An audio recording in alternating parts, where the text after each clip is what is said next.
हमारे सौर मंडल का चौथा ग्रह मंगल पृथ्वी से आकार में आधा है।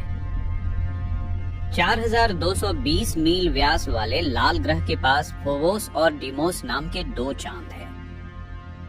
यहाँ का तापमान -140 डिग्री से लेकर +30 डिग्री सेल्सियस तक रहता है। पृथ्वी की तुलना में मंगल ग्रह पर गुरुत्वाकर्षण बल 62.5% है। मंगल ग्रह का वातावरण लगभग पूरी तरह से कार्बन डाइऑक्साइड का बना है। यहाँ करीब 96% CO2 है। तो कुल मिलाकर इंसानों के लिए ये जगह कैसी है?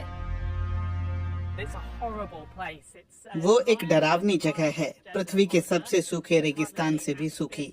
शायद ही वहाँ कोई वातावरण है। एक पतला सा है भी तो निश्चित रूप से आप उसमें सांस नहीं ले सकते। जगह धूल से भरी है। सतह लाल रंग के रेत की है। हवाएं धूल को उड़ाकर हर जगह पहुंचा देती हैं। जो रोबोट हमने भेजे हैं उनके जरिए हमने देखा है कि असल समस्या धूल है। पता नहीं बिना तैयारी वहां जाना कैसा होगा। फिर भी अगर आप वहां जा सकें तो खूबसूरत जगह होगी। हाल के वर्षों में अमेरिका और यूरोप के वैज्ञानिकों ने जीवाश्मों का बारीकी से अध्ययन कर अपनी दक्षता बढ़ाई है। नासा के अपॉर्चुनिटी रोवर पर काम करने वाले वैज्ञानिकों का मानना है कि मंगल ग्रह की तुलना पृथ्वी पर अटाकामा के रेगिस्तान से की जा सकती है। मेरे चारों ओर पृष्ठभूमि में बहुत सारे पौधे हैं। उन्हें आप वहाँ नहीं देख सकते। वहाँ केवल चट्टान और रेत ही देख सकते हैं। वो बहुत सूखी जगह है, जैसे कि पृथ्वी पर अटाकामा, और वो पतले वातावरण के कारण और ज्यादा सूखी है। वो ठंडी है। रात में तापमान गिरकर मौसम के मुताबिक -30 डिग्री या 50 डिग्री तक जाता है। दिन में आपको 10 डिग्री तक तापमान मिलेगा, या फिर अगर आप किस्मत वाले हुए तो गर्मी में 20 डिग्री। लेकिन वो ठंडा है, सूखा है और सांस लेने के लिए वातावरण नहीं है। हमारा पड़ोसी ग्रह खोजी अभियानों के लिए एक मशहूर जगह रहा है। खोजी रोबोट इसकी सतह और मंगल की कक्षा से उपग्रह इसकी पड़ताल कर रहे हैं। मंगल ग्रह के बारे में इंसान की समझ मरीन 4 अंतरिक्ष यान के अभियान के बाद बहुत तेजी से बढ़ी। 1964 के इस अभियान में रिसर्चर मंगल ग्रह के सतह की तस्वीर लेने में पहली बार सफल हुए। तब रिसर्चरों को मंगल ग्रह की ठंडी और बंजर जमीन के अलावा और कुछ नजर नहीं आया। 1976 में वाइकिंग लैंडर के बाद से ही वैज्ञानिक कार्बन कणों की तलाश में हैं। हालांकि वाइकिंग लैंडर खाली हाथ ही लौटा। 15 साल तक मंगल ग्रह की खाक छानने के बाद पिछले साल फरवरी में नासा के अपॉर्चुनिटी रोवर को मृत घोषित कर दिया गया। ये एक रोबोटिक जियोलॉजिस्ट था जिसके यांत्रिक हाथों के सिरे पर कैमरे और ऐसे उपकरण थे जिनसे चट्टानों और मिट्टी की पड़ताल की जा सके। इसकी सबसे बड़ी सफलता थी मंगल ग्रह पर प्राचीन काल में पानी के बहाव के सबूत जुटाना। इसके साथ ही ये भी अनुमान लगाया गया कि मंगल ग्रह पर कभी सूक्ष्म जीवों का अस्तित्व रहा होगा। मंगल ग्रह पर पानी की मौजूदगी वैज्ञानिकों के लिए लंबे समय से उत्सुकता जगाती रही है। उनका मानना है कि अगर पानी हुआ तो मंगल ग्रह पर पृथ्वी की तरह ही जीवन की संभावना भी रहेगी। 1964 में जब हम मेरिनर 4 स्पेसक्राफ्ट के साथ मंगल ग्रह से गुजरे तो ये बंजर और सूखा दिखा। कुछ गड्ढे भी थे, लेकिन हमारे पास इतना रिजोल्यूशन नहीं था कि हम ब्यौरा देख सकें। मरीनर 9 के साथ हम पहले ही देख चुके हैं कि सतह पर कोई धारा भी हो सकती है।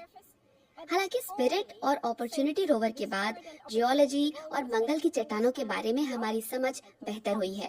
तो हम जानते हैं कि इन चट्टानों में लोहा, कैल्शियम, मैग्नीशियम जैसे तत्व हैं जो वातावरण के निर्माण के लिए बेहद जरूरी हैं। वैज्ञानिक अब मान रहे हैं कि मंगल ग्रह आज जैसा नजर आता है वो पहले की तुलना में काफी अलग है। उनके मुताबिक मंगल पहले पृथ्वी जैसा ही था। मंगल ग्रह पर बर्फ की मौजूदगी के कुछ प्रमाण मिले हैं और इससे यहाँ पर अतीत में पानी होने का अनुमान मजबूत होता है। हाल के वर्षों में मंगल ग्रह पर हुई नई खोजों ने इस ग्रह पर जीवन के अस्तित्व की उम्मीदें बढ़ाई हैं। अब ये जीवन चाहे अतीत में हो, भविष्य में या फिर वर्तमान में। नासा के वैज्ञानिकों ने बताया है कि क्यूरियोसिटी रोवर ने एक प्राचीन झील के तल में जीवन के कुछ अवयवों की खोज की है। चट्टानों के बीच करीब 3 अरब साल से सुरक्षित रहे कार्बन कणों से मंगल ग्रह के कभी जीवन के लिए उपयुक्त होने का अनुमान लग रहा है।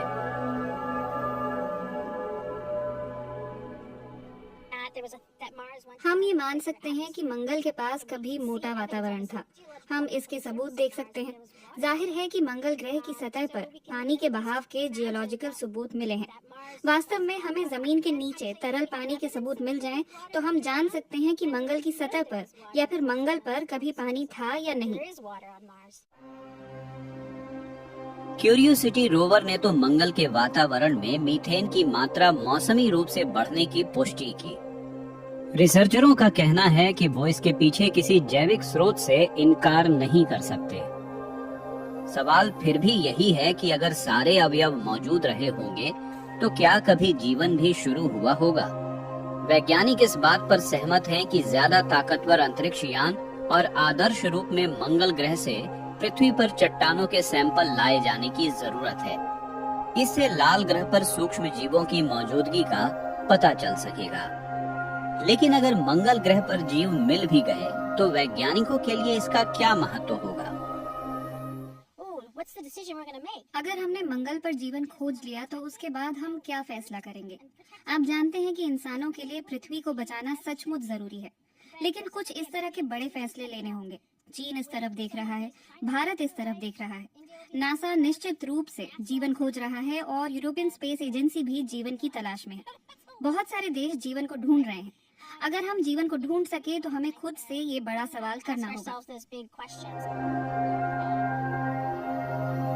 इलॉन मस्क जैसे कुछ लोग मंगल ग्रह पर बस्तियां बसाने का सपना देख रहे हैं। अंतरिक्ष यान पर सवार होकर कुछ लोग वहां छुट्टी मनाने भी जाना चाहते हैं।